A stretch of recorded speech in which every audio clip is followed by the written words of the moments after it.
nang ako ay lumpo. Lahat ng larangan ng buhay ay maaaring malutas gamit ang batas ng pang-akit kung sa tingin mo ay kaya nilang. Noong 2003 ako ay baldado na may isang disk sa aking likod na bahagyang nakapilipit at naglalagay ng presyon sa aking sciatic nerve. Parang may nagsabit ng punyal sa nerbiyos sa gitna ng binti ko at kinikilig sila.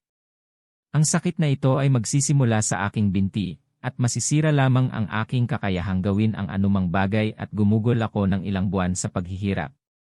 Ang problema ay kailangan kong ayusin para hindi ako mapilayan o maghihirap sa buong buhay ko.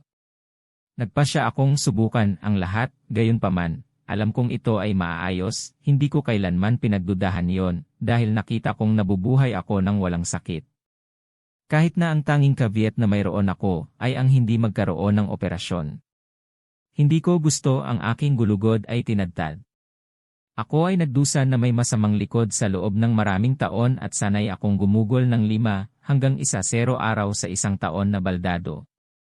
Hanggang sa puntong ito ay isinasaalang-alang ko iyon na isang katanggap-tanggap na kalakalan para sa pinsalang walang alinlangan kong ginawa sa aking likod sa mga taon ng pang-aabuso sa sit.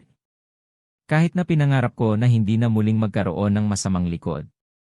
Habang ang aking ego ay ginawa kung ano ang magagawa nito upang sabihin sa akin kung paano yon imposible.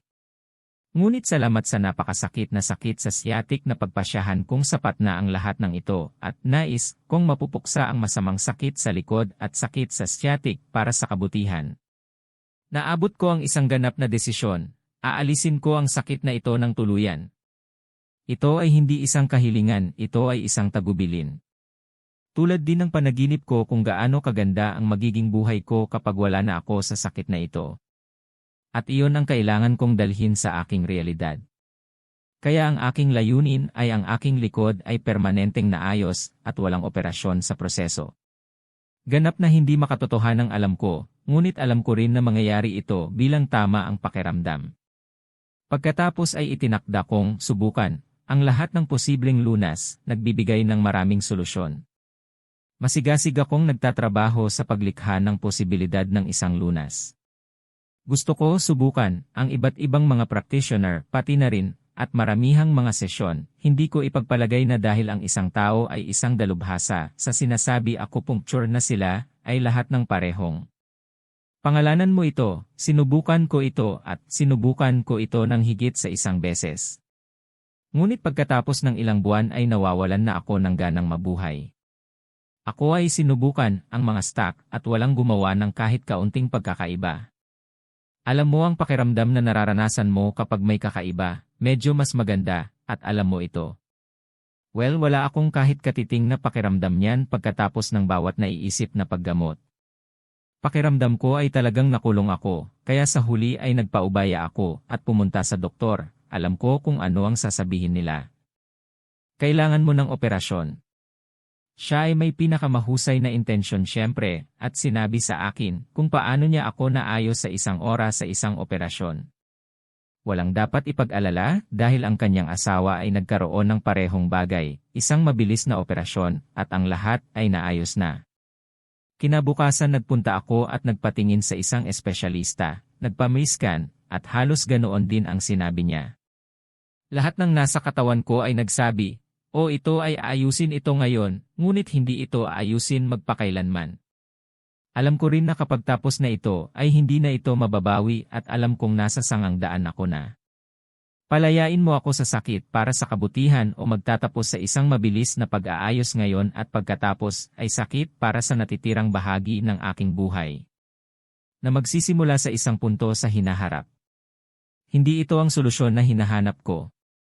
Don't get me wrong, hindi ito opinyon ng eksperto, ito ang aking instincts tungkol sa kung ano ang lohikal.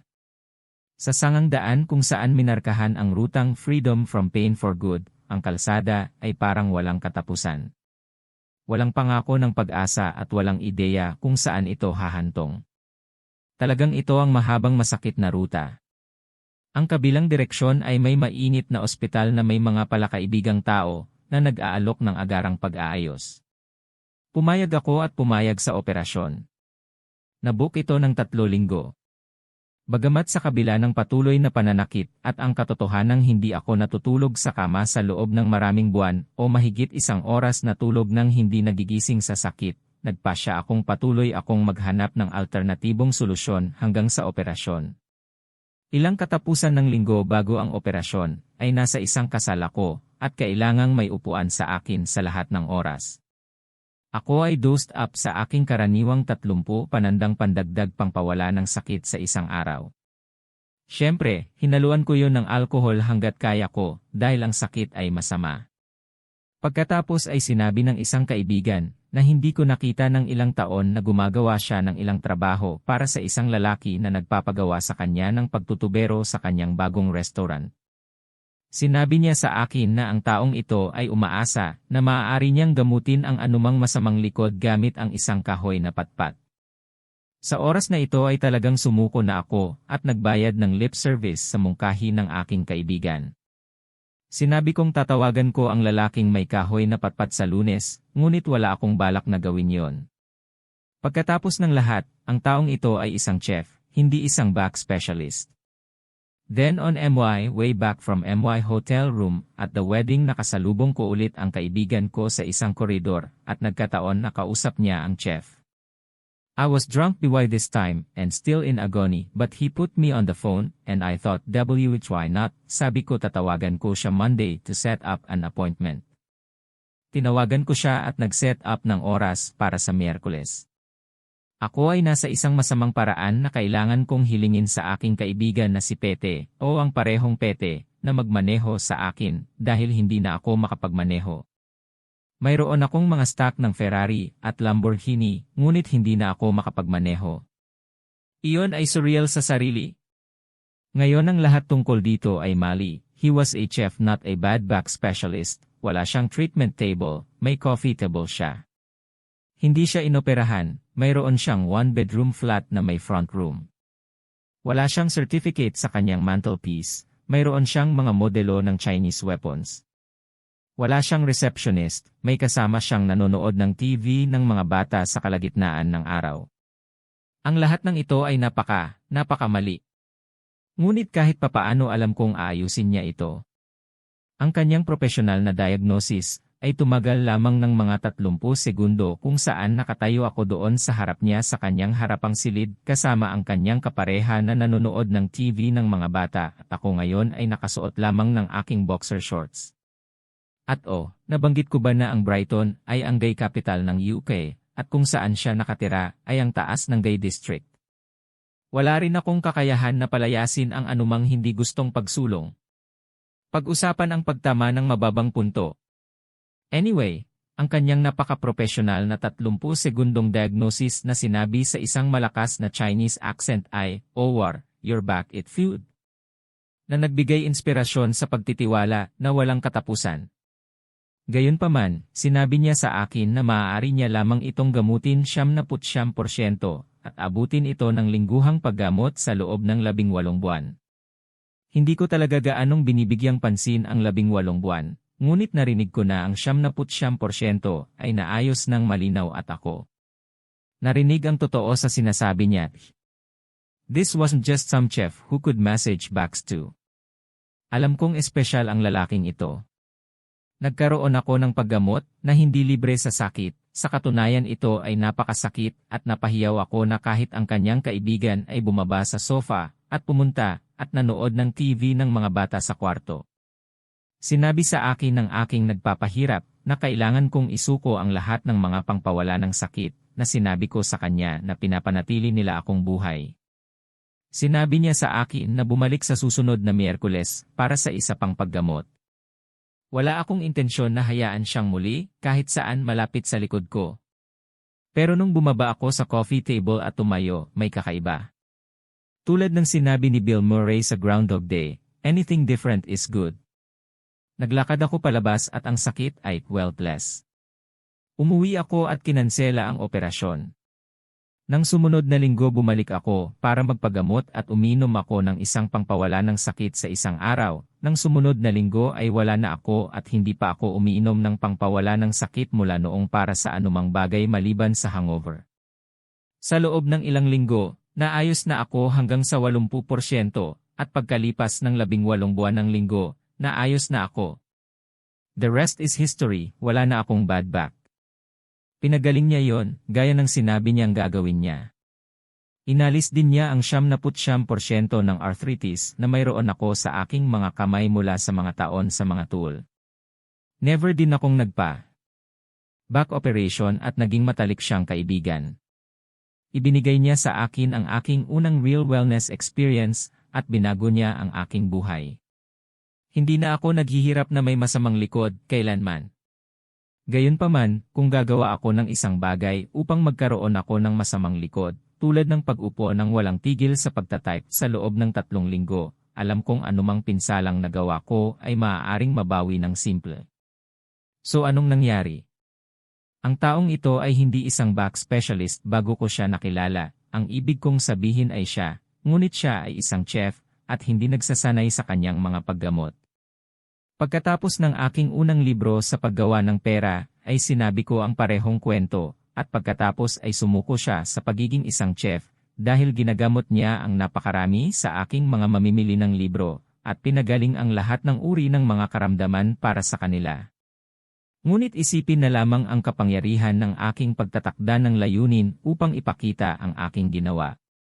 Alam kong gagana ito, sa katunayan ang tanging punto na talagang tinalikuran ko nang malaman na ito ay sa panahon ng pakikipag-usap sa aking kaibigan na nagsasabi sa akin tungkol sa kanya.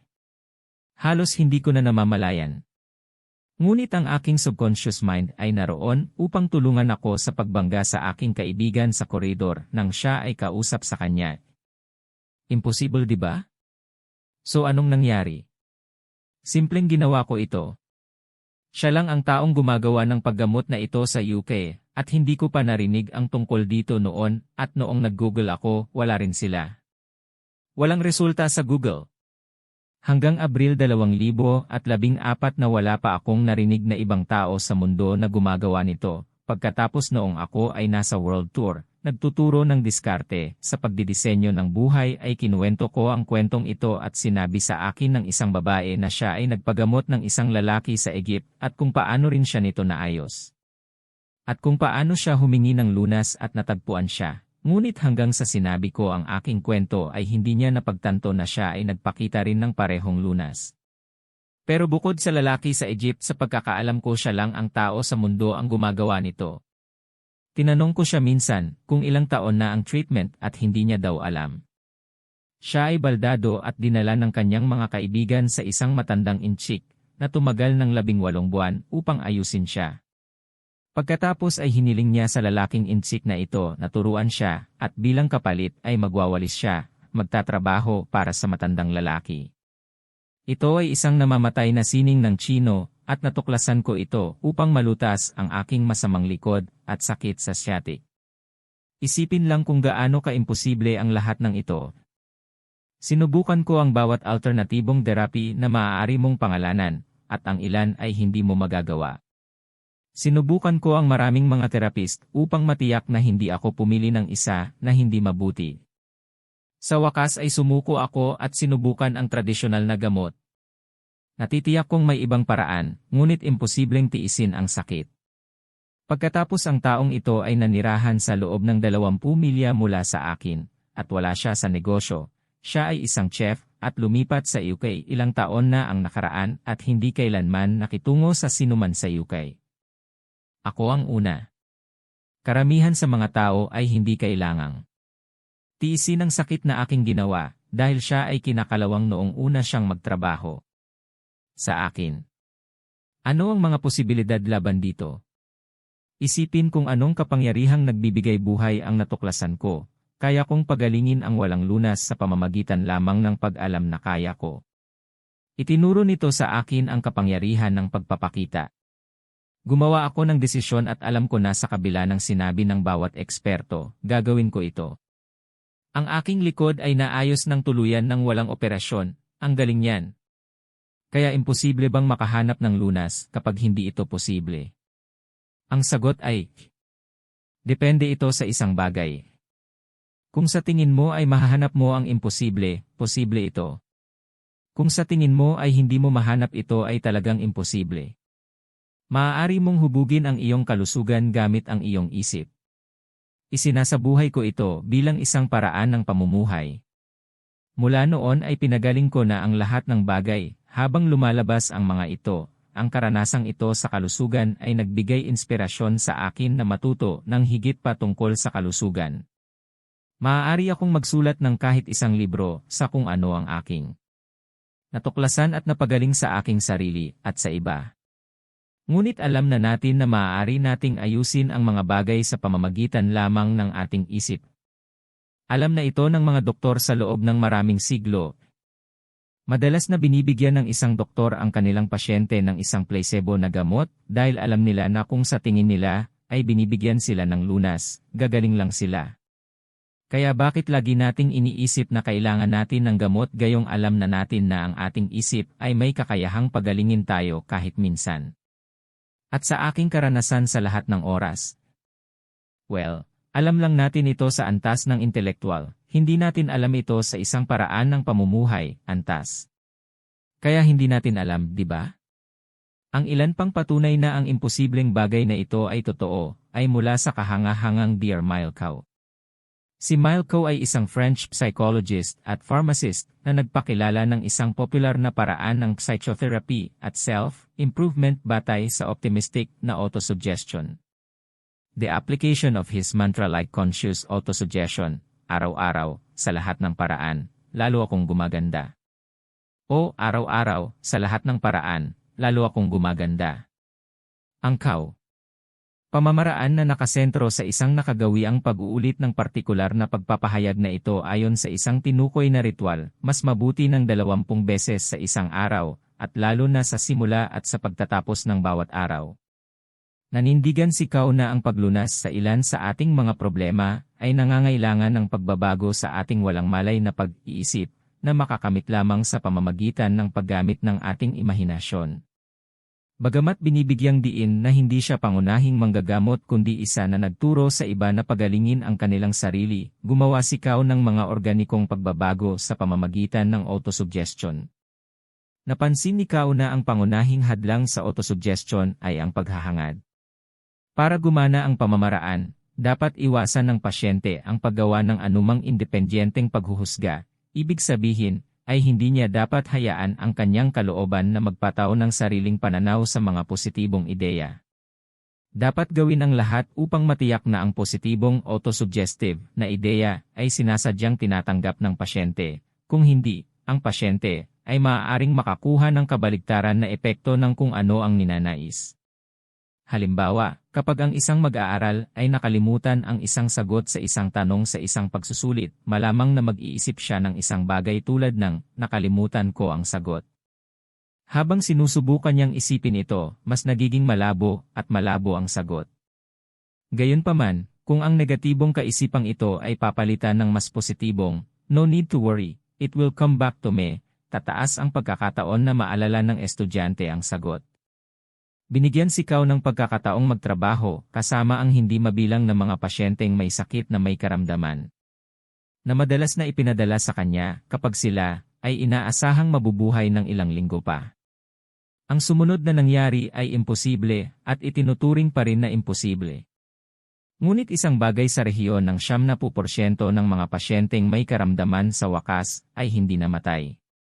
Buti na lang at umalis na sila. Nakaisip si KAW ng paraan para maayos ang lahat ng uri ng sakit, maging ang mga may karamdamang nakamamatay gamit ang batas ng pang-akit. Kaya isipin mo na lang sandali na ikaw ay ako, at namumuhay ka kung saan alam mong kaya mong ayusin ang anuman na dumating up. Gaano ka ka-relax at comfortable? You can master the law of attraction to do the impossible for you too. Kung hindi ka nagdududa at iniisip mo lang na kaya mo, ang iyong immune system ay gagaling mismo. Ang mga bahagi ng ating katawan ay pinapalitan araw-araw, bawat linggo, bawat buwan, bawat taon. Sa loob ng ilang taon ay mayroon tayong bagong katawan. Kaya't ang kailangan mo lang gawin ay huwag kumuha sa iyong sariling paraan sa pamamagitan ng pagdududa dito. Naniniwala ang nanay ko sa kanyang doktor, kaya noong nakaraang taon ay muntik na siyang mapatay nito. Nag-alok ako na tulungan siya sa tunay na lunas dahil alam kong ang gamot ang problema niya. Ngunit alam niyang ang gamot ay ang kanyang lunas. Siya ay unti-unting lumalala. Sinabi sa akin ni Alison na hindi ko ba siya matutulungan at sinabi ko, kailangan niyang maging handa, kailangan niyang maging desperado para matulungan ko siya. Isang araw ay nagpakita siya sa aming tahanan at nakita ko talaga na wala pang 1 taon ang kanyang mabubuhay. Siya ay mukhang napakasakit at nanlumo at nabalian. Tinanong ko siya, handa ka na bang gumaling dito, ma'am? Nasinagot niya, syempre ako. Sinabi ko sa kanya na ang ibig sabihin nito ay pagtatanong kung ano ang alam niyang totoo. Sinabi niya na gagawin niya ang lahat. Dahil nabawasan siya ng 42 lbs sa loob ng 3 buwan at may sakit araw-araw at halos palaging nagtatae. Kaya sinabi ko sa kanya na kumuha siya ng gamot, pumunta ako sa Google at nag-type ng pangalan ng gamot panandang pandagdag, side effects. Ang unang artikulo ay lumabas mula sa National Health Service. Ang unang linya ay nagsabi, kung ikaw ay dumaranas ng sickness o diarrhea, pagkatapos ay itigil ang pag-inom nito kaagad. Nilingon ko ang aking nanay at sinabing, hindi ba magagamit ng iyong doktor ang Google? O baka hindi siya makapag-type ng tanong. Agad kong sinira ang ugnayan ng nanay ko sa kanyang doktor at nakita niya kung paano siya gagaling. Sa tingin ko, 5 o 6 sa kanyang mga gamot ang sinabi ng lahat na ihinto kaagad ang pag-inom kung mayroon kang mga sintomas na iyon. Ang iba pang 3 o 4 ay nagbibigay sa kanya ng isang bagay na kulang sa kanyang dieta. Kaya nagdisenyo ako ng bagong dieta para sa kanya at ipinakita sa kanya kung paanong ang mga mineral na kailangan niya na nasa mga gamot ay nakukuha niya mula sa pagkain. Hinahati namin ang natitira niyang gamot upang dahan-dahan siyang maalis sa mga ito at sinimulan niya ang kanyang bagong pamumuhay.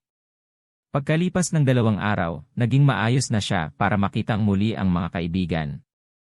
Makalipas ang 2 linggo ay maayos na siya at nanatili pa rin. Sinabi ko sa kanya na huwag sabihin sa kanyang doktor, ngunit sinabi niya at labis siyang nagpapasalamat na siya ay magaling. Habang sinusubukan niya ang lahat ng kanyang makakaya upang matulungan siya. Ngunit ang pangunahing punto na hindi ko na ibahagi sa aking nanay ay ang iniisip niya ngayon na makokontrol niya ang kanyang kalusugan. Iniisip niya ngayon na kaya niyang ayusin ang sarili niya kaya ginagawa niya ito. Paminsan-minsan ay nagpapakita siya at nagsasabi na siya ay may sakit muli at tinanong ko siya kung anong gamot ang ibinalik niya sa kanya. Sinabi niya sa akin at nag-i-online. Ako at ipinapakita sa kanya na ito ang gamot na nagdudulot ng kanyang mga side effect o kung paano alisin ang mga ito kasama ng pagkain. Maaaring nakakalito ang gumawa ng mga bagong trick kapag nagtuturo sa isang lumang. Iiwan ko ang pagkakatulad na iyon.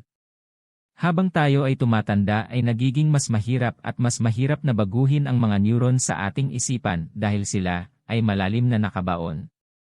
Kaya minsan babalik tayo sa dating paraan kahit na napatunayan na natin sa sarili natin na gumagana ang bagong paraan at hindi gumagana ang dating paraan. Kaya makakatulong ang kamalayan niyan kung magagawa mo itong bahagi ng iyong buhay. Kung hindi mo kaya, malamang na ito ay mapanira. Sinabi ni W. Clement Stone, anuman ang maisip ng isip ng tao, ito ay makakamit.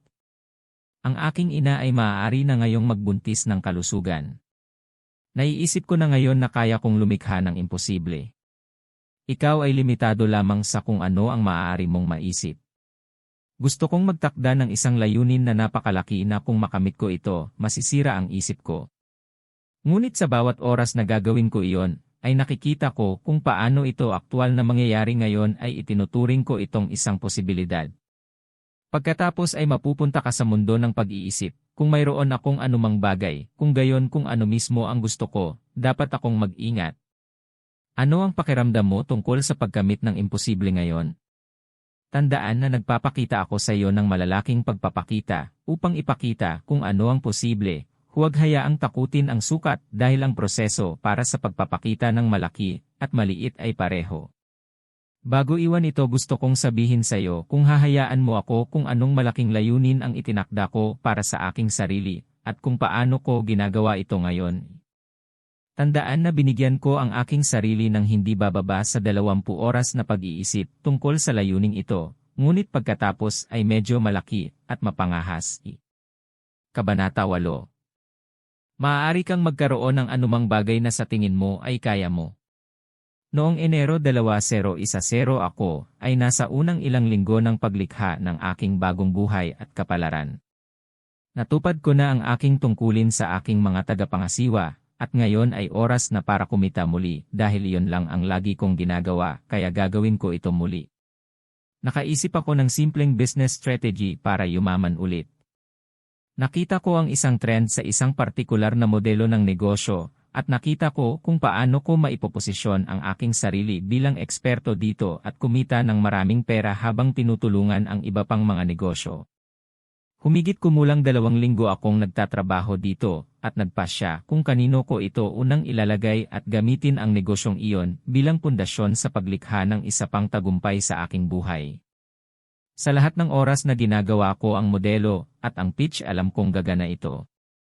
Ngunit medyo hindi pa rin ako komportable dahil may mga lugar na hindi ko talaga gustong mangyari sa buhay ko.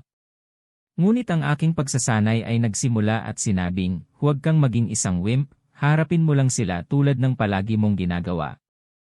Kaya nagpatuloy ako at itinayo ito. Pupunta ako sa isang lokal na negosyo mula sa British Pound Sterling 800k turnover hanggang British Pound Sterling 2,300k. Gagawin ko ito sa loob ng 1 hanggang 2 taon at gagawin nitong humigit kumulang British Pound Sterling 400k ang kanilang netong kita mula sa mas mababa sa British Pound Sterling 20k. Ginagarantiya ko rin na maililigtas ko ang kumpanya nang higit pa sa hihingin ko sa kanila bilang bayad. Dagdag pa, maaari nila akong bayaran sa paglipas ng panahon at kung hindi gumana ang ginawa ko, maaari nilang panatilihin ang lahat ng gawaing nagawa ko, hindi ako magbabayad ng anumang komisyon at ibabalik ko rin ang bayad. Ngayon kung wala ka sa negosyo, maaaring hindi mo alam, ngunit iyon ang kilala bilang isang hindi mapaglabanan na alok. Kaya naman alam kong tatanggalin ng may-ari ang braso ko. Pero hindi ba niya sinabing hindi? Natigilan ako. Paanong hindi ito gagana? Habang nagmamaneho ako pauwi, napagtanto ko kung bakit hindi ito gumana. Dahil ang lahat ay palaging gumagana para sa pinakamahusay para sa akin, at ang pinakahuling bagay na talagang gusto kong gawin ay muling pumasok sa isang negosyong hindi ko mahal, at magnegosyo na lang dahil kaya ko, hindi dahil dapat. Pagdating ko sa bahay ay over the moon na ako, laking pasasalamat ko sa bala na nailagan ko lang. Habang naglalakad ako sa pintuan ay sinabi ni Alison, bumili siya noon. Hindi ba't kahanga-hanga? Muntik na akong magkamali ulit pero buti na lang sinabi niyang hindi.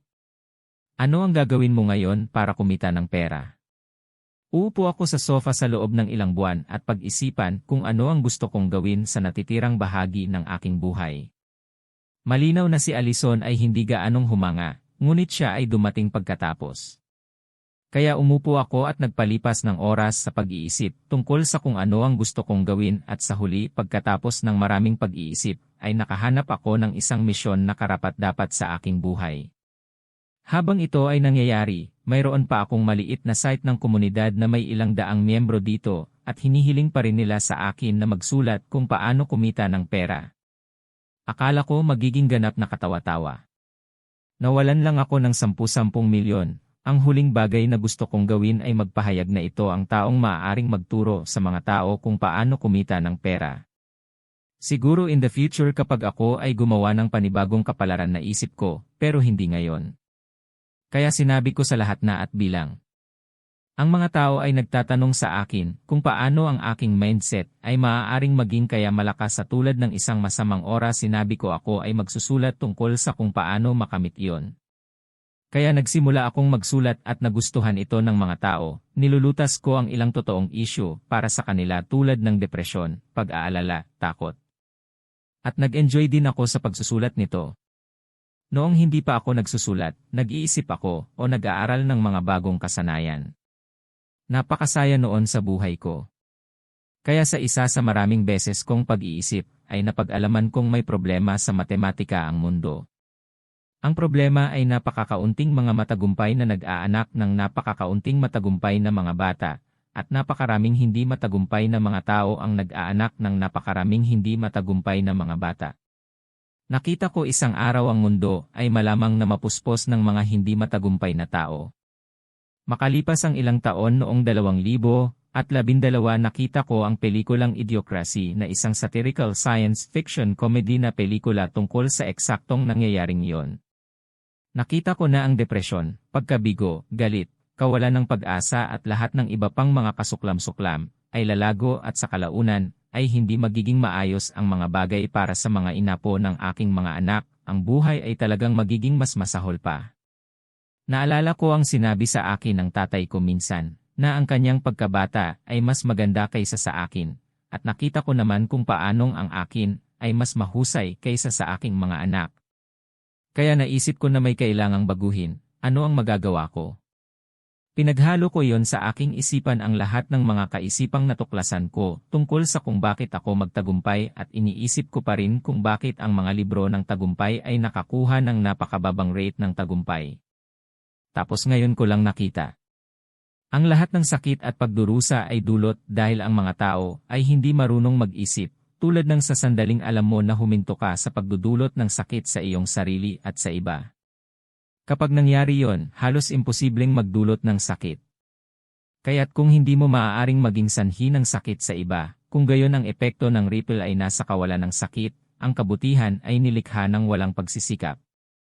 Pinasimple, nakikita ng mundo ang pangangailangan, nakita ko ang dahilan. Kung aalisin mo ang dahilan, otomatiko mong aalisin ang pangangailangan. Mayroong isang makapangyarihang kasabihan na tulad ng, ang katapusan ng digmaan ay darating lamang kapag ang mga tao ay tumigil sa pagnanais na pumunta sa digmaan. Ito ay malinaw na malayo at malamang na hindi mangyayari sa aking buhay. Ngunit kung tinuruan ko ang mga tao kung paano mag-isip, lagi nilang hahanapin na maiwasan ang sakit at mag-ipon ng higit na kasiyahan sa kanilang buhay. I concluded kung magtuturo ako sa misa, magiging ok din ang mga kalahi ko. Kaya nahanap ko ang aking layunin, ang aking misyon. Ituturo ko sa mundo ang simpleng nakabalangkas na pag-iisip at babaguhin ang mundo ng paisa-isa. Pagkatapos ay tiningnan ko kung ano ang kailangan para baguhin ang mundo dahil maraming tao. Mayroon bang tipping point na mas madaling target para sa akin? Sinaliksik ko ito at nalaman na humigit kumulang 3.14% ng populasyon ang kailangang magpatibay ng isang bagay para ito ay maampon ng karamihan. Nangangahulugan ito na kailangan kong makakuha ng humigit kumulang 225 tandang bawas 250 milyong tao upang dumaan sa bug-free mind process at gagawin nila ang natitira para sa akin. Nakikita mo ba akong nangangahas na mangarap? Ngayon ay nakakita ako ng isang bagay na karapat-dapat para sa akin, para sa natitirang bahagi ng aking buhay. Nakahanap ako ng pangarap na karapat-dapat sa aking kakayahan. Umupo ako doon at naglakas loob na mangarap kung ano ang posible. Ang unang bagay na ako. Akala ko makakarating ako sa 250 milyong tao. Kaya naghanap ako ng isang halimbawa. Noong 1937, isinulat ni Napoleon Hill ang Think and Grow Rich at ang libro ay nagbebenta ng higit ngayon kaysa dati. Nabenta na siya ngayon sa pagitan ng 70 at 150 milyong kopya ng kanyang gawa. Okay, naisip ko, maaaring magtagal. Kaya naghanap ako ng mas madaling halimbawa. Nakabenta sina Jack Canfield at Mark Victor Hansen ng mahigit 250 milyong kopya ng kanilang mga aklat na Chicken Soup for the Soul.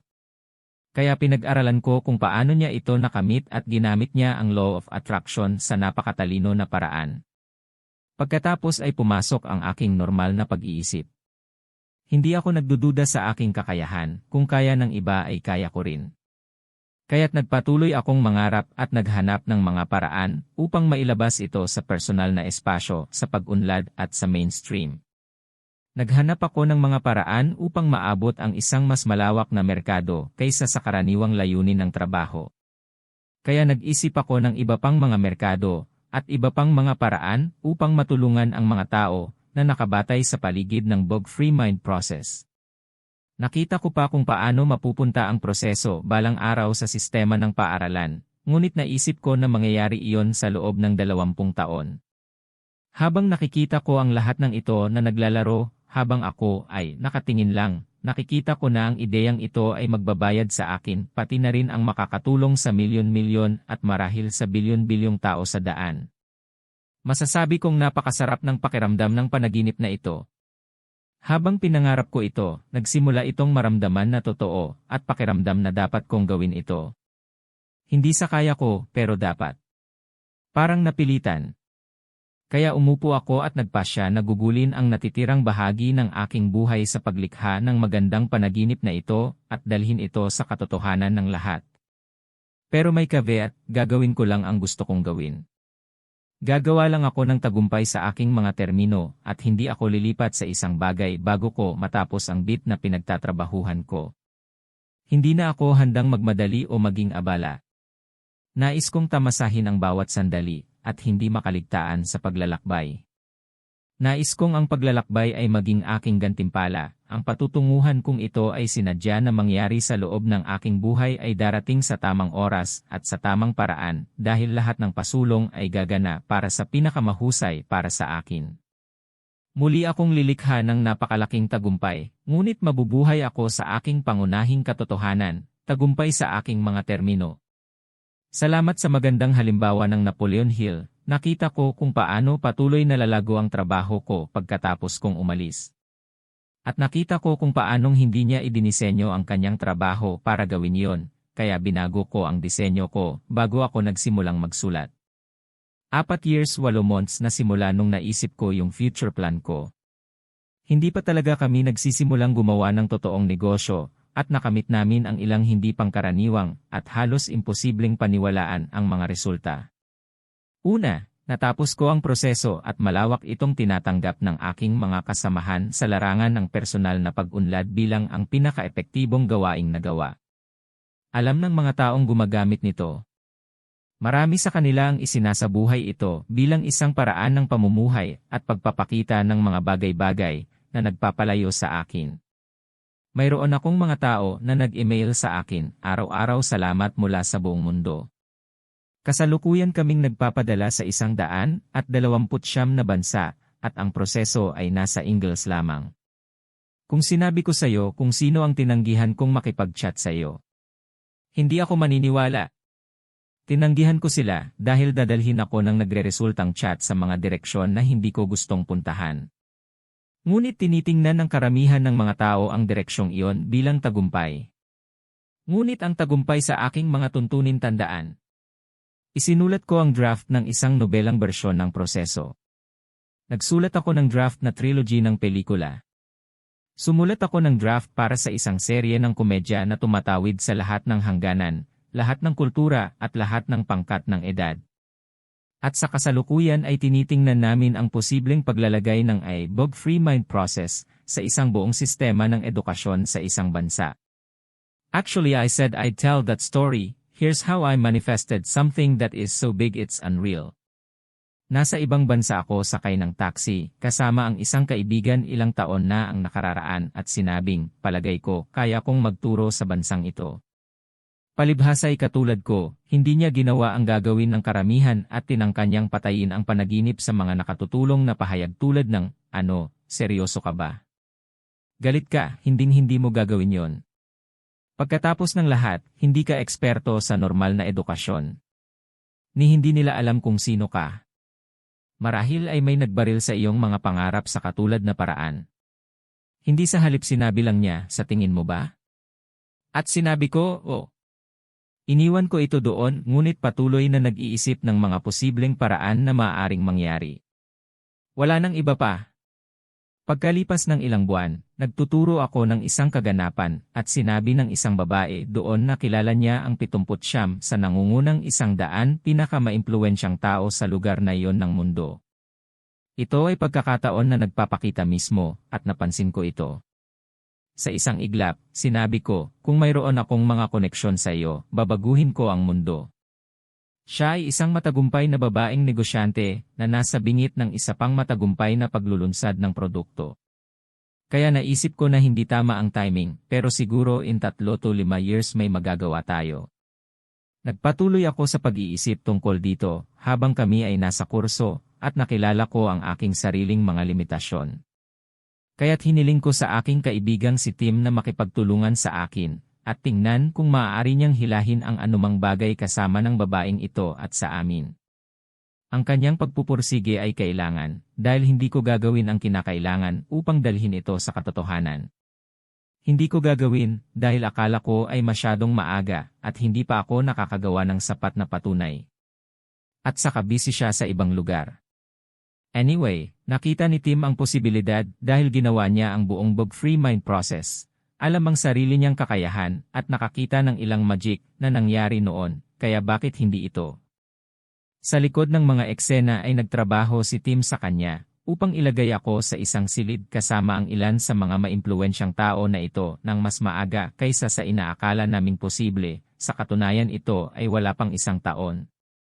Tinanong ako kung gagawa ba ako ng dagdag na araw na kurso sa pagsasanay para ituro ang mga pangunahing kaalaman sa bug-free mind process. Ngayon ako ay medyo tamad na tao kaya hindi ko talaga gustong gawin ito. Ngunit ginawa pa rin ito at natapos ang paggawa ng pagtatanghal ng bahagya sa paliparan bago kami nakarating doon. Hindi sinabi sa akin kung sino ang mga tao, well ako, pero hindi ko naintindihan ang impluensya nila, or rather hindi ako nag-abalang basahin ng maayos ang email. Noong araw na sinabihan ako na hindi sila sasali na makikinig lang sila. Sinabihan din ako na aalis sila pagkatapos ng mga unang oras. At sinabihan ako, hadlangan din ang ilan sa aking mga mas mapaglarawang aralin. Kaya't hindi ako maaaring magsaya, at kailangan kong maging sa aking pinakamahusay na pag-uugali. Sa loob ng unang ilang oras ay lumuha ang unang tao, at nakita niya kung ano ang gagawin nito para sa kanilang bansa. Pagsapit ng tanghalian, hindi kami opisyal na tinanong kung kami ay interesado na ilagay ito sa ilang elemento ng kanilang sistema ng edukasyon. Sa ngayon, lahat ay sumasali na. Sa pagtatapos ng araw, naging masaya kami at nagustuhan ng lahat ang kanilang nakita. Bumalik sila kinabukasan para sa orihinal na pagtatanghal at opisyal na hiniling sa amin na magsumite ng isang panukala. Sa pagtatapos ng araw ay sinabihan ako kung sino ang lahat, isang miyembro ng royalty, isang miyembro ng parlamento, mga tagapayo sa ministro para sa edukasyon. Nang sumunod na araw ay inanyayahan kaming makipagkita sa isa pang miyembro ng royalty sa kanilang tahanan. Habang nagtatanghal, ipinapaliwanag ko kung paano ko nakuha ang aking mga anak ng mga marka sa madaling paraan nang hindi nagre-rebisa. Kaya tinanong ako kung maaari kong tulungan ang kanilang anak na babae, dahil mayroon siyang pagsusulit sa biology sa susunod na linggo at naghihintay ng gradong di nakipag-chat ako sa kanya ng halos 20 minuto. Pagkalipas ng 2 linggo, narinig namin ang kanyang resulta. Nagpunta siya mula D hanggang A sa isang 20 minutong chat lang. Magic right? Mula nang isumite ang aming panukala, ay hiniling sa amin na magsulat ng isang pangitain para sa aking nakita na magiging resulta para sa bansa kung ilalagay namin ang sistema sa kanilang buong sistema ng edukasyon. Sa totoo lang, nakadama ako ng karangalan na hilingin na isulat ito. Sa ngayon ay nakikipagtulungan pa rin kami sa kanila kung paano ito pinakamahusay na gagana, kaya bahagi lang ang pagkakagawa ng manifestation na ito, at kung hindi ko alam na anuman ang mangyayari ay gagana para sa pinakamahusay para sa akin, hindi ko ito maibabahagi sa ikaw. Pero dahil ginagawa ko, kaya ko. Kahit ano pa yon. Samantala, 4 na ibang bansa ang nakarinig tungkol dito, at lumapit sa amin tungkol sa pakikipag-usap sa kanila. Ngayon ang aking pagsisikap sa lahat ng ito ay walang iba kundi maliit. Nakita ko ito bilang isang posibilidad, nakita ko ito bilang isang hangang paraan upang maabot ang aking 250 milyong katao sa buong buhay ko. Bilang pabayaan ang lahat ng mga bansang matutulungan ko, kapag nakita ng mundo ang resulta, magkakaroon ng pagbabago sa pangunawa sa kanilang pangunawa kung paano talaga sila matutulungan ng bug-free mind process. Ngunit wala sa mga ito ay tungkol sa paghabol ng pera, inaasahan kong mababayaran ng malaking halaga, mas malaki kaysa sa anumang nilikha ko noon. Ngunit hindi ako nagmamadali, hindi ko ito hinahabol, hindi ko ito kailangan, ako ay hiwalay sa nangyayari. Tiyak na nangyari ito sa aking isipan at sinisikap kong dalhin ito sa katotohanan mo at ng iba pa. Upang makamit ito, ginagawa ko lang ang mga maliliit na piraso na kailangan kong gawin kapag ipinakita ang mga ito sa akin. Gaya nga ng sabi sa akin ng Tito Dab ko, may mga kulang ako, huwag kang mag-alala, lalapit sa akin, at tutulong ang mga taong may mga bit na iyon. Akala ko ang ideyang pang-edukasyon na ito ay aabot ng humigit kumulang 20 taon, at sino ang nakakaalam na maaari pa rin itong mangyari. Ngunit habang ako ay bukas at namumuhay sa aking buhay na laging bukas sa isang mas malaking pagpapakita. Kung gayon, sino ang nakakaalam na ito ay mangyayari ng mas maaga?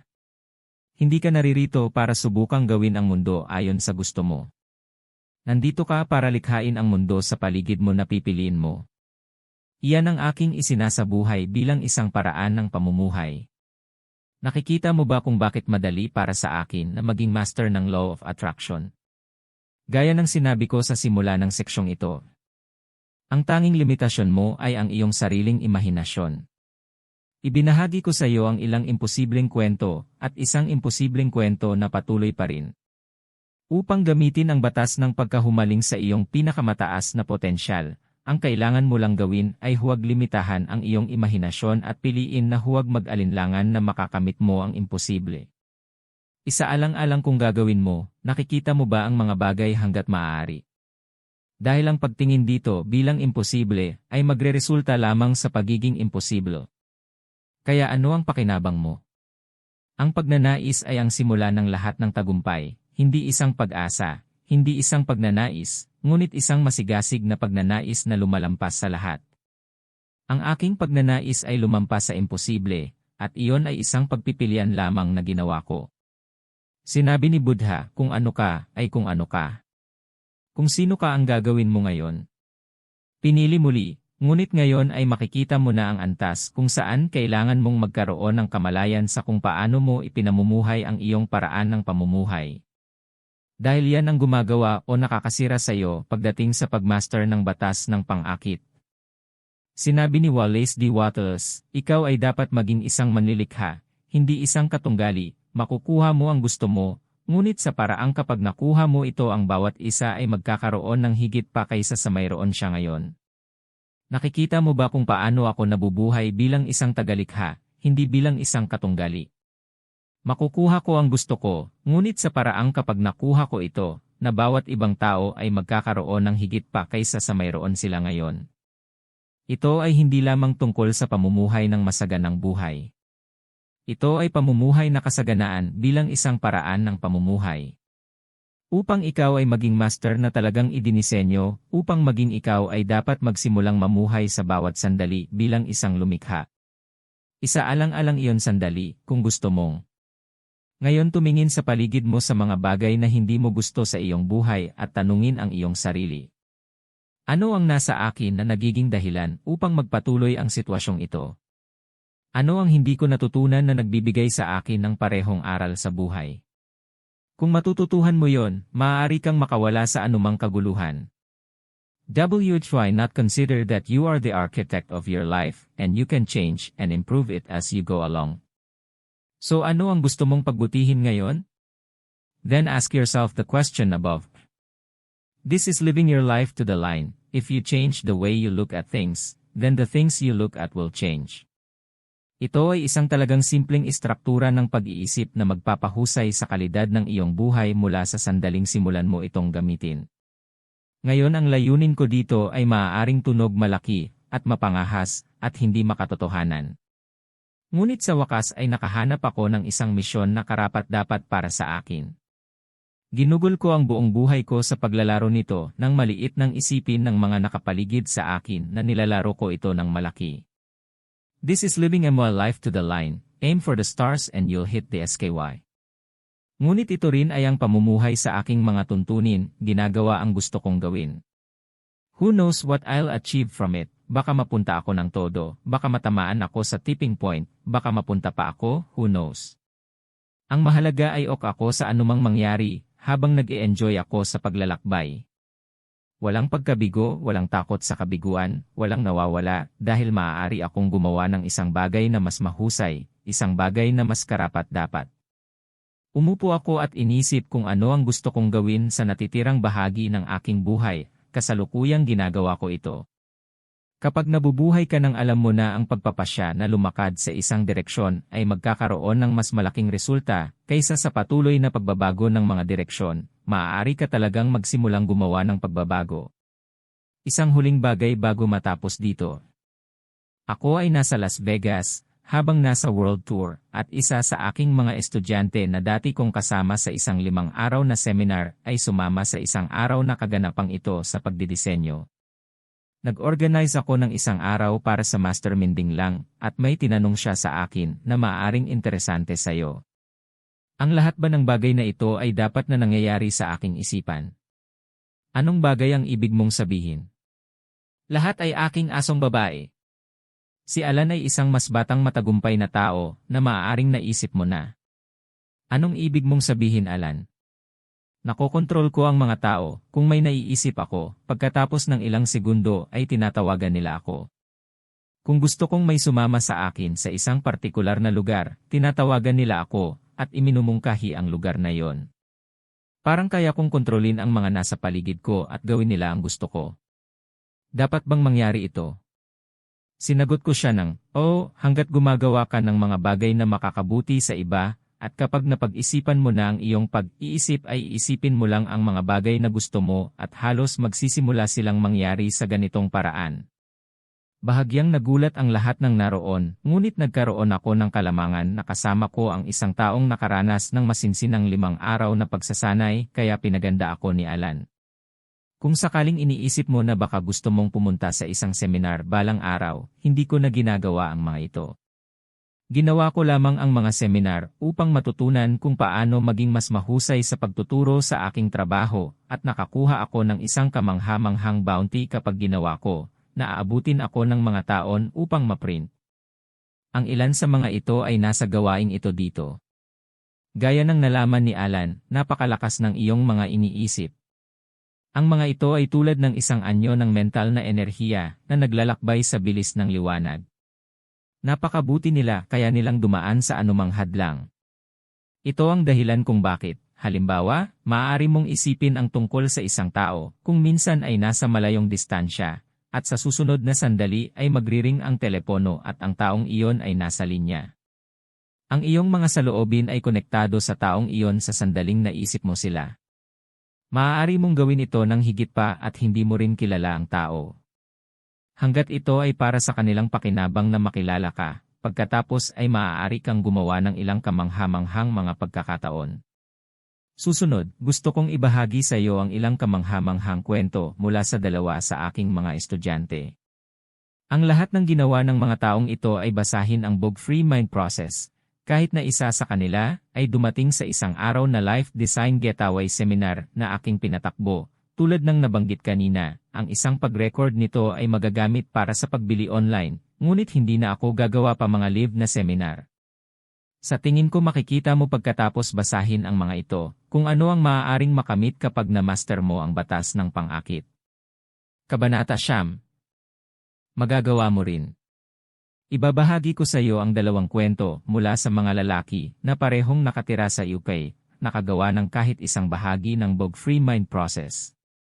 Ang unang tao na si Seamus ay nagpadala sa akin ng regular na feedback sa daan, kaya naisip kong ibahagi ang kanyang paglalakbay sa iyo dito at makikita mo kung paano siya nagsimulang mamuhay sa paraang iyon at pagkatapos ang lahat ng ito ay nagsama-sama. Ang mga ito ay nagmula sa Seamus McCrory, Oktubre 2012 hanggang Marso 2014 na tandang bawas 18 buwan. Araw 1 Oktubre 2012, kaka-download ko lang ng libreng 5 kabanata na alok. Nabasa ko lang ang unang 2 at napipilitan akong mag-iwan ng feedback, hindi ko alam kung bakit. Anyways, I've found myself smiling a lot and laughing out loud sa style at humor ng writing and observations mo. Nakakatuwa. Mahal ko ito. Pinaupo ako nito at pinapansin ang malaking estilo. Ako ay naghanap sa loob ng maraming taon sa personal na development circuit para sa mga ideya na impormasyon at kaalaman upang masira ako sa hadlang na yon na pumipigil sa akin hanggang sa naalala ko. Lahat ako ay gurud hanggang sa natagpuan ko ito. Babalik ako sa pagbabasa ngayon at inaasahan na bilhin ang buong deal. Salamat sa pagpapagaan ng loob ko. 2, ilang buwan na ngayon. Hey Andy, salamat sa email na nagtatanong kung nag-enjoy ako sa site. Ako ay lubos, salamat. Lumakad ako at nilublob ang aking sarili sa buong karanasan, at ang nangingibabaw kong atensyon ngayon ay walang iba kundi BFM reading, audio, video, YouTube, site ng mga miyembro. Nakipagkaibigan ako sa ilang tao sa labas ng site at nag-Skype at nag-text. I read somewhere from you that the members site would act like a vacuum in my head for me replacement negative thoughts with positive ones. Jeepers, hindi kayo nagbibiro. Ang site ay kumilos tulad ng isang rocket launcher. Paglalapat ng lahat ng aking makakaya ng madalas hanggat naalala ko.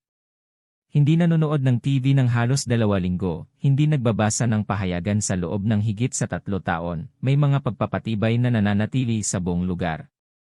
Pakiramdam ko ay nagiging mas mulat ako sa aking mga iniisip at nagiging mas naroroon sa bawat araw. Ang mga bagay na ito ay talagang gumagana at hindi ako malapit sa buong karanasan, ngunit nasasabik pa ako sa kung ano. Ako ay nasa iyong 2, Andy Life Design Getaway Day sa Hunyo, 21, 2013, kaya inaasahan ko ang isang kamangha-manghang karanasan din doon. Maraming salamat Andy. 3, Hi Andy, naging parang alimango ako sa proseso ng BUG/FRE Mind. Sinusuri ang lahat mula sa bawat anggulo. Ang unang pag-download ng mga libreng kabanata sa Oktubre 2012, tumatagal hanggang sa katapusan ng Enero 2013 upang basahin, unawain, maunawaan at gamitin ang mga turo ng bawat kabanata. Pagkatapos ay nagpasya akong bumili ng kurso, mga aklat at audio sa katapusan ng IN 2013. Mula sa sandaling matanggap ang mga libro at mag-download ng audio ang aking buhay ay hindi na katulad ng dati. Alam kong sa wakas ay natagpuan ko na ang link sa napakalaking kwantum personal na kamalayan at pag-unlad. Iba ang turo ng lalaking ito, makukuha mo ang bagay na ito, lulubog ito, at mas magiging higit pa ang iyong buhay. Nakatutok masaya at hinimok sa pinakanatural na paraan. Kung narito ka nagbabasa nito ay dahil ikaw ay sinadya, gawin ang iyong sarili ng isang pabor at bilhin ang sistema. Sulit na sulit! 4, Hi Andy, halos 1 buwan na akong gumagamit ng site ng miyembro ng BUG/FRE World. Mayroon din akong mga libro at audio. Mula nang magsimula akong magbasa at makinig sa iyong mga aklat, napansin ko ang isang tunay na pagbabago sa aking pang-araw-araw na kamalayan sa sarili, at nakaramdam ako ng kasiyahan sa aking pag-unlad. Gayunpaman nang sumali ako sa BUG/FRE World site, ang aking pag-unawa at pagsipsip ng materyal ay napunta sa ibang antas. Halos katulad noong bumalik ako sa paaralan na nag-aaral ng paborito kong subject. Ganap na nagmamahal sa paglalakbay. Salamat. 5, Hey Phil Andy, trust all is well and happy on planet bug-free. Tuwang-tuwa ako at masaya na basahin ang tungkol sa iyong mga fab manifestations sa site tungkol sa iyong malaking muling paglulunsad ng ABFM. Ang iyong mga turo ang kailangan ng mundo ngayon. I am happy to be part of that, salamat. Kaya sa punto ng pakikipag-ugnayan ko sa iyo, nabili ko na ang mga libro, audio, at ang SMS video series. Mahal ko silang lahat. Ako ay nasa iyong 2, Andy Design Getaway Day noong Hunyo. Isang napakalawak na araw na naging inspirasyon at motivational para sa akin. Salamat. Sa araw na yon ay umalis ako na may dalang balangkas ng isang disenyo para sa isang hair salon sa sentro ng lungsod, Manchester. Simula noon ginagawa ko na ang aking mind map para dito at natapos ko na ito at handa na akong magsimulang magpakita dito. Tunay na mayroong isang pagkakataon na lumabas upang bumili ng isang patuloy na alalahanin sa sentro ng lungsod. Nakatanggap din ako ng mga email mula sa lahat ng ahente sa lugar na may kaugnayan sa alinman sa mga kasalukuyang salon o walang laman na unit.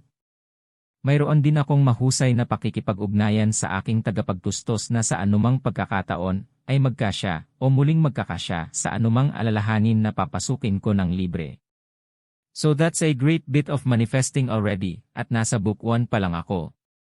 Mayroon akong higit sa 35 taong karanasan sa industriyang ito, at gustong-gusto ko ang bawat araw na pumapasok ako sa trabaho bilang hindi kailanman nadama tulad ng trabaho. Mahal ang ginagawa mo, hey. Mayroon akong matagumpay at kumikitang salon na nasa Chorlton District ng South Manchester. Ito ay isang maliit na bidyao salon, ngunit maaari pa ring mag-turnover ng kabuuang kita na British pounds sterling 250,000, British pounds sterling 300,000 kada taon pagkatapos ng 10 taong kalakalan. Ako ay nagkaroon ng 5 salon sa aking buhay. Lahat ay nagbibigay sa akin ng maayos sa oras, ngunit sa paglipas ng panahon ay natagpuan ko ang aking sarili sa ibang lugar. Alam ko na ngayon na hinahanap ako, salamat sa iyong mga libro. Pakiramdam ko ay marami pa akong gustong makamit bago ko ibitin ang aking gunting. Kaya ayan na. Ang aking mapa ng isip ay nakalakip tulad ng aking 32 taong gulang na anak na babae na si Nicola, dahil siya ay tutulong sa pagpapatakbo nito at sa anumang mga pakikipagsapalaran sa hinaharap na maaaring mayroon ako. Salamat sa iyong mga pagsasaalang-alang at ako ay maghihintay, matyagang anumang mga komento o obserbasyon na maaaring mayroon ka. Cheers, best wishes, Simas. 6. Hi Phil. I trust you are well and happy. Naisip lang talaga na nakita ang ilan sa mga miyembro sa site na dumadalo sa mga araw ng Life Design Getaway. Dumalo ako sa isa noong Hunyo ng nakaraang taon sa Sussex. Umalis ako dala ang aking disenyo upang magbukas ng isang city center salon at magtayo ng negosyo kasama ang aking anak na babae. Maaaring natatandaan mo na ipinasa ko sa iyo ang aking mga mapa ng isip ng disenyo para tingnan ni Andy ang mga ito para higpitan sila. Gayunpaman sa nakalipas na 9 na buwan ay tumingin ako sa 2 magkaibang mga site, ngunit hindi sila naramdaman ng tama. Pagkatapos ay naging available ang isang site na dati kong iniisip na gagawing mahusay na mga tagapag-ayos ng buhok. Isang kliyente ko ang nagpaalam sa akin nito, out of the blue. To cut a long story short, 6 weeks na lang ako bago magbukas ng salon. It ticks off halos lahat ng bagay sa aking mga disenyo, at sa ilang mga lugar na ito ay hindi ko natanto na kung ano ang aking nililikha dito ay ang ganap na matatag na pundasyon upang tiyak na makuha ako doon.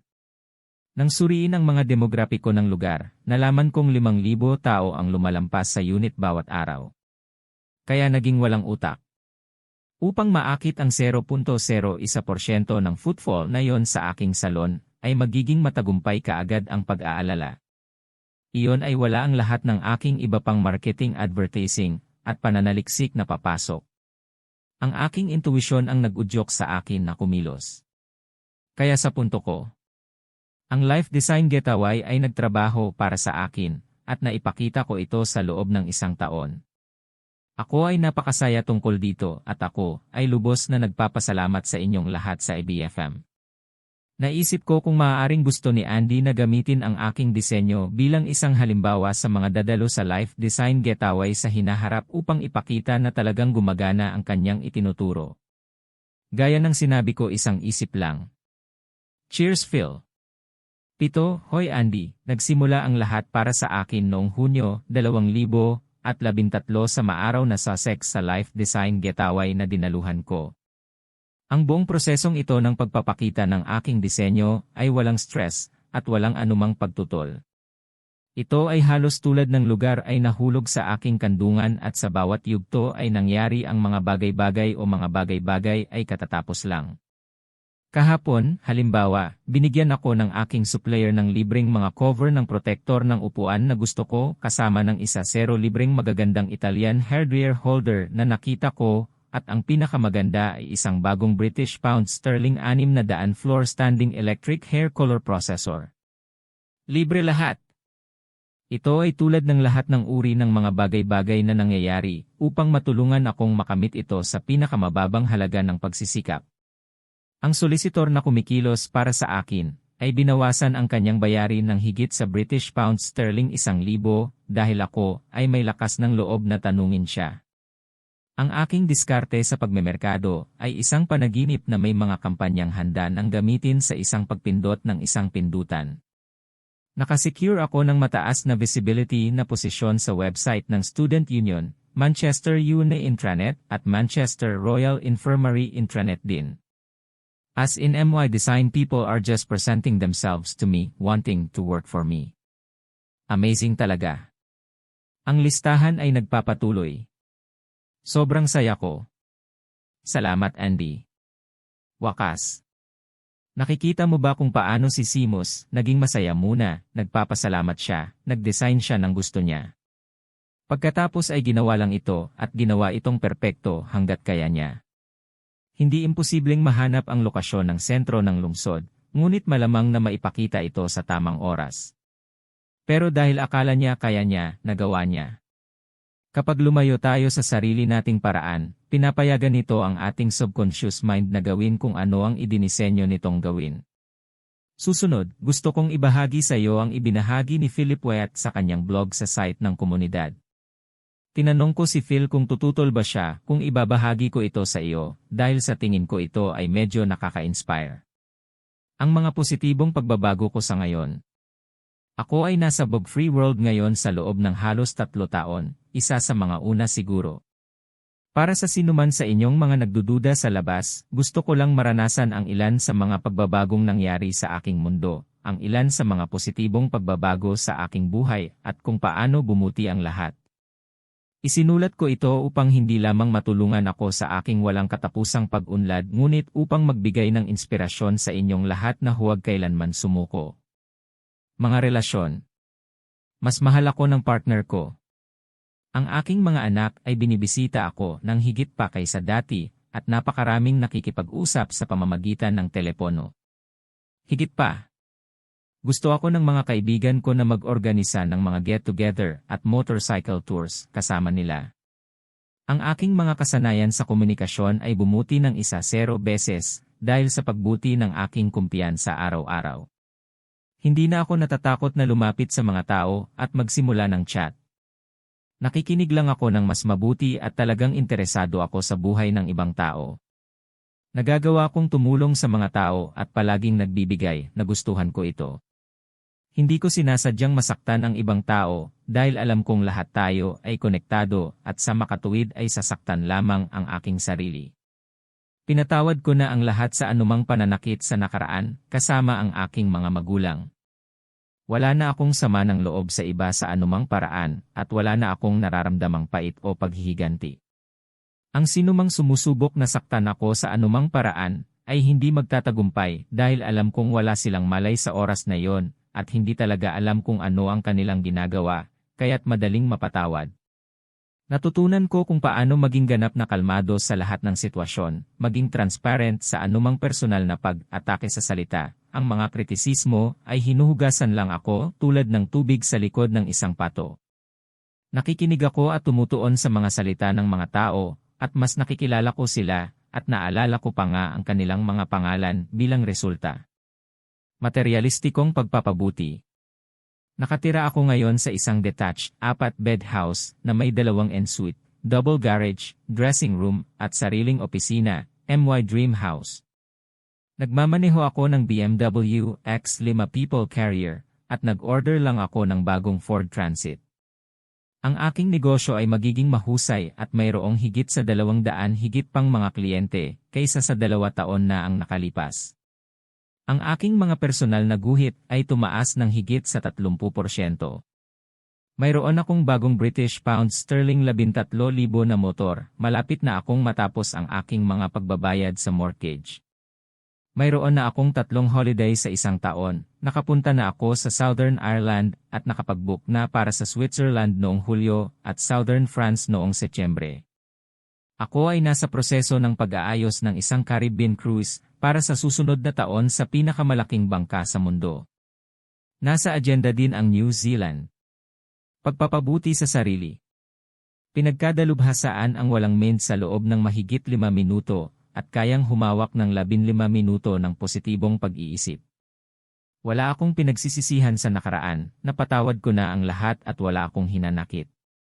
Hindi na ako pumupuna at halos hindi na ako manghusga ng isang tao, ngunit gumagawa ng maraming pagmamasid. Hindi ko pinababayaan ang ibang tao sa pagsubok at patuloy na pinupuri ang mga pagsisikap ng ibang tao.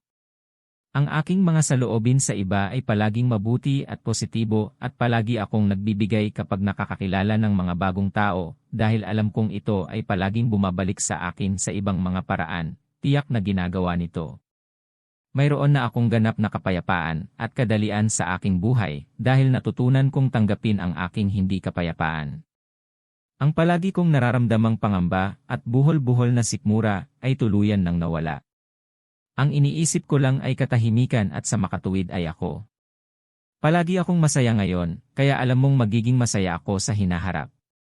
Ang lahat ng dati kong damdamin ng takot, stress, pagkabalisa, at patuloy na pag-aalala, lahat ng masasamang damdamin ay natunaw.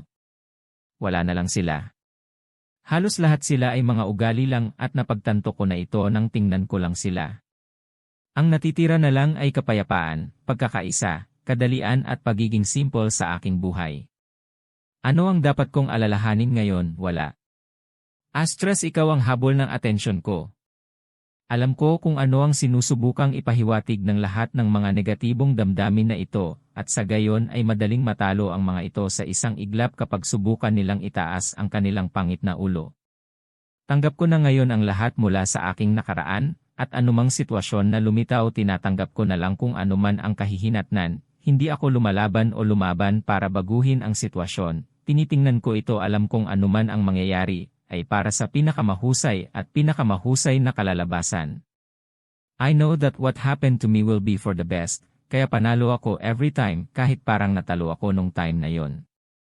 Ito ang anyo ko ng pagsuko, hindi sumusuko, ngunit hindi rin lumalaban. Ang negativity ay isang bagay na ng nakaraan. Ang lahat ng aking mga iniisip ay positibo, at kung hindi sila, alam ko dahil sa karamihan sa akin ay naroroon at agad na pinapalitan ang masamang pag-iisip sa isang mabuti. Ang aking mga pattern ng pag-iisip ay ginawa akong isang optimist ngayon at otomatikong positibo sa halos lahat ng oras. Nagising ako na alam kong magiging maganda ang araw ko, iniisip ko, nararamdaman ko at hulaan kung ano ang mangyayari. Hindi na ako nakikipagkumpetensya sa iba o sa negosyo dahil alam kong ito ay palaging gagana para sa pinakamahusay at walang mga kakumpetensya, tanging ang aking sarili. Hindi ako naaawa sa iba, tanging pakikiramay, sa halip ay nagbibigay ako ng magagandang saloobin sa kanila. Hindi ko na ginagamit ang mga salita o may estado ng pag-iisip na umaasa, nagnanais, nangangailangan o naghihintay. Gusto ko lang. Isinasanay ko ang sining ng pasasalamat at pinahahalagahan ko ang lahat ng mayroon ako, ngunit sa parehong oras ay pinapayagan ang higit pang kabutihan na lumitaw sa aking buhay. If I ever desire anything, I visualize and imagine that I already have it. I am grateful dahil akin na ito at nagpapakita ng appreciation dahil lahat ng hinahangad ko is reality to kick in. Lubos akong nababatid sa aking kaakuhan at sa lahat ng palihim na maliit na trick nito, at hindi ko naramdaman ang pangangailangang makipagtalo. Alam ko na ang pag-uulit ay kinakailangan para baguhin ang aking mga pattern ng pag-iisip. Kaya tumutuon ako sa aking pag-iisip, nasa ngayon, hanggang sa ito ay maging isang otomatikong default na paraan ng pag-iisip. Cool at ito. Gumagana. Kinuwestiyon ko ang lahat ng aking pangunahing paniniwala, at hindi kailanman gumamit ng salitang maniwala dahil ito ay code para sa pagdududa at ang pag-aalinlangan ay isa pang salita para sa takot, maling ebidensya na lumalabas na totoo. Nagsusumikap pa rin akong alisin ang aking pagnanais na pasayahin ang ibang tao at mag-alala tungkol sa kung ano ang iniisip ng ibang tao sa akin. Ito ay isang mahirap para sa akin upang basagin, ngunit ako ay nakakarating doon, kahit na ako ay hindi malapit sa kahihiyan at sarili. Conscious kapag nag-uusap sa harap ng malalaking grupo.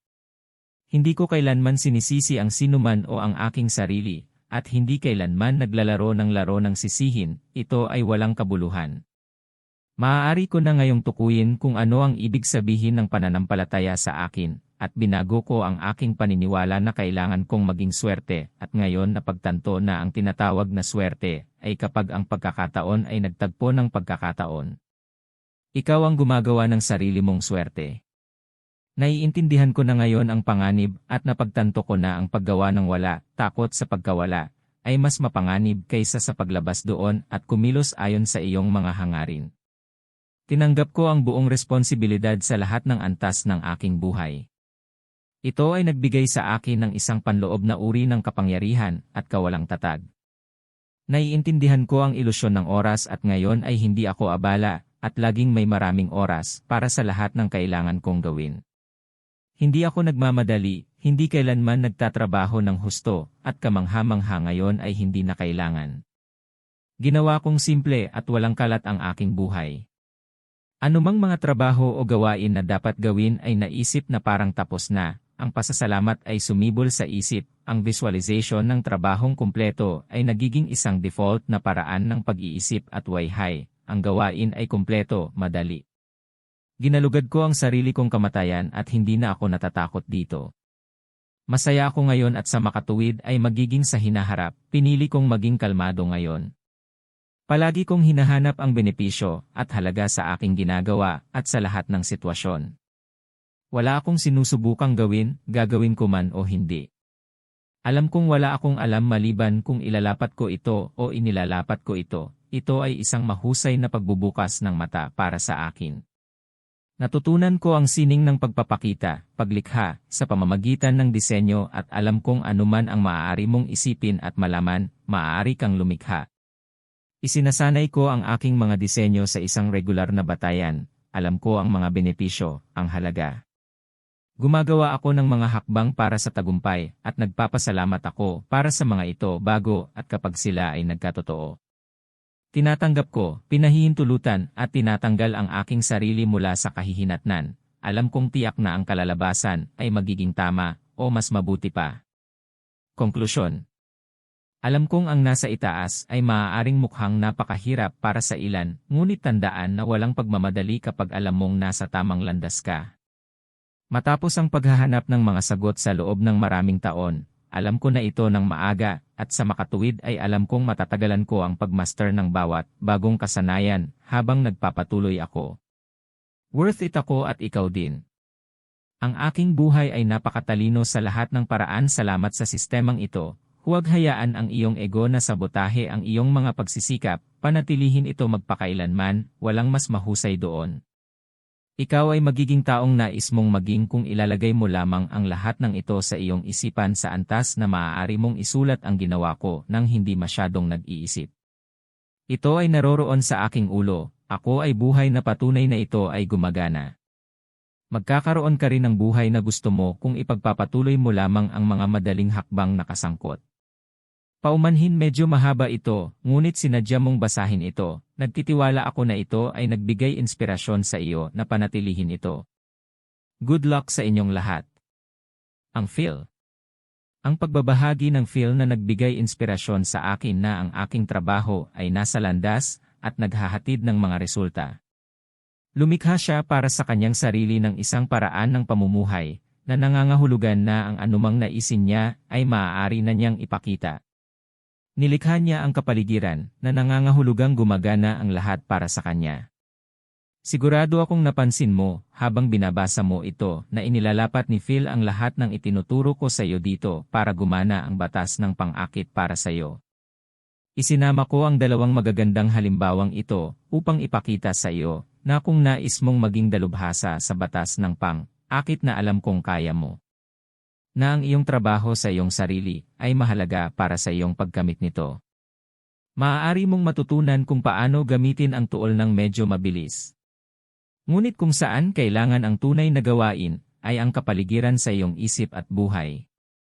Aayusin mo iyan at imposibleng hindi ka maging master dahil batas ito at may mga panuntunan ito. Magtatrabaho ito para sa iyo dahil neutral ito habang tatalakayin natin ngayon.